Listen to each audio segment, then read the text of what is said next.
Well, first I'd like to thank Anton and Edward Young for the opportunity to be here today to talk with you.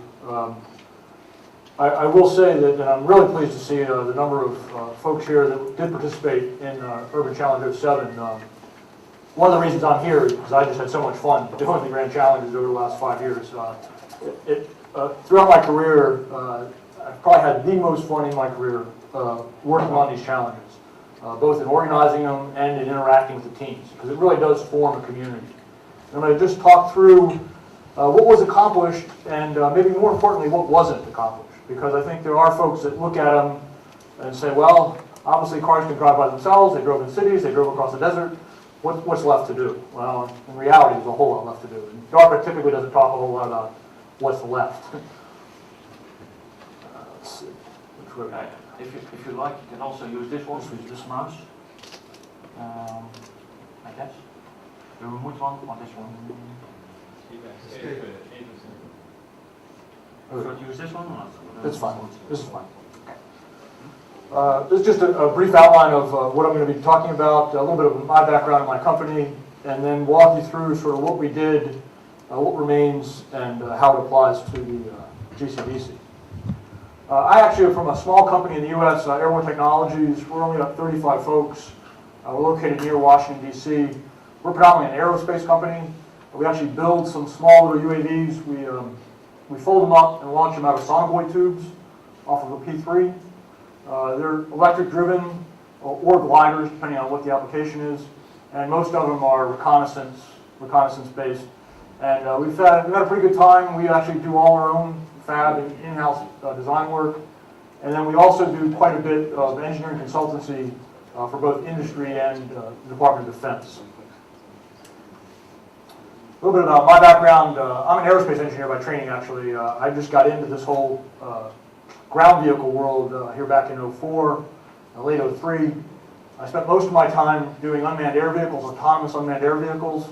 I will offer up the challenge. Anybody who can tell me which direction and how that broomstick vehicle is flying, I'll stand for drinks later on.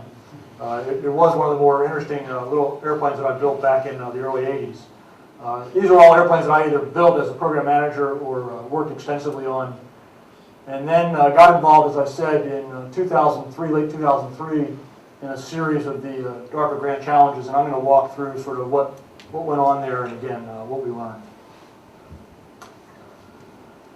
One of the things that the DARPA really wanted to do was to accelerate the technology, much as what you're trying to do. Ground vehicles in the U.S., autonomous ground vehicles in the U.S. were fairly limited. They were driving a couple of miles per hour. They constantly needed intervention. They get stuck by bushes. They get confused. And so DARPA set off in 03 and said, look, we've got to do something to move this forward dramatically. And part of that was to reach out to people other than sort of the standard defense industry companies. Reach out to a much broader audience. As Edward Young said, there's a lot more smart people in the universe than exist within a couple of large defense companies. And that was a big part of their effort. And I think they were pretty successful. This map is one that was used quite a bit to show a wide dispersion of where people were coming from, where teams were coming from, both within the U.S. and around the world. We were very pleased to get as much European interest as we got, as well as the Australians, and we kept hoping for some more interest in Japan, and we never quite were able to break through that bubble, so I'm glad to see that they're interested in the GCDC. Again, just sort of the progression, and I'm going to have charts on each one of these. DGC01, much like the discussion of sort of how do you move from generation to generation, that's sort of what went on here as the challenges got more complicated. In 04, the goal was 142 miles in 10 hours for $1 million in prize money.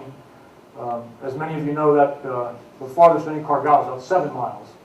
And the director was put on the spot at sort of the post-game party, if you will.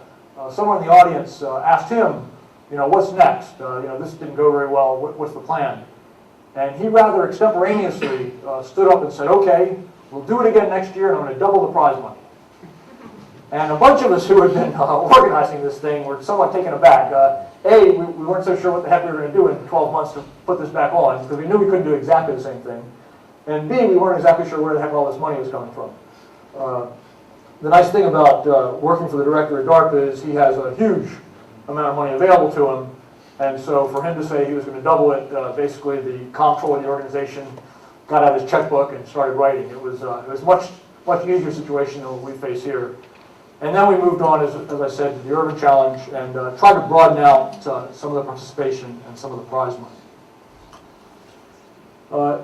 In 2004, in the United States, there was and there still is a fairly large emphasis on trying to be more inclusive within the community, trying to draw universities in, trying to draw smaller companies in, to bring technologies and ideas to bear on very difficult problems. The idea here was LA to Vegas. That's how it started. Start in downtown Los Angeles, drive to Las Vegas, finish up on the Strip in Vegas, make a big show. What happened in reality was people realized there was a lot of people living in between those two places and a lot of roads that were very, very busy. And so rather quickly we realized we needed to move off-road and took advantage of a lot of power line roads and off-roads to actually run this event. There was actually very little driving planned on public roads, and where there was driving on public roads, safety became a huge, big issue. In fact, that was my main role in 2004, was public safety. We weren't too worried about the robots hitting each other. We did a lot to prevent that. One of the things that we strived very hard for was to try and limit the parameters that we were testing. We set out a goal that said, this is what we're testing, and we tried to push out all the other complexity. So we worked very hard, for example, not to have any robot-to-robot interactions in this race. And we structured everything around, we just want to see robots go as far as they can across the desert and get rid of every other issue. There was a huge amount of enthusiasm. We had, at one time, almost 200 teams that registered to be interested in this event. In the end, we got down to about 22 teams that started. I think everybody would agree there was varying degrees of capability within those teams. And so one of the things we did was we actually took everybody to a qualification track and tried to explore, who had real capability, who was capable of going out to the desert and actually doing the race. We had about 35, I believe, teams that went to the qualifying. What we found out was that the robots were very fragile. It didn't take much to confuse them. Just the variety of sizes of the robots was interesting. Everything from this 22-ton truck down to an autonomous motorcycle. I don't know, some of you might have seen the pictures of that. It's actually pretty entertaining. He did a very good job. I was hoping Mr. Lewandowski was going to be here with us today. I wanted to congratulate him. But software was really the key. People spent a lot of time and money in developing new platforms and new hardware and very elaborate control systems for throttles and brakes and steering.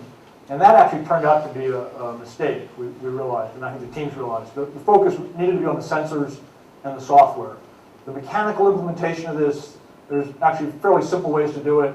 As new generation cars come about, there's a lot more drive-by-wire capability now. It's becoming more and more straightforward.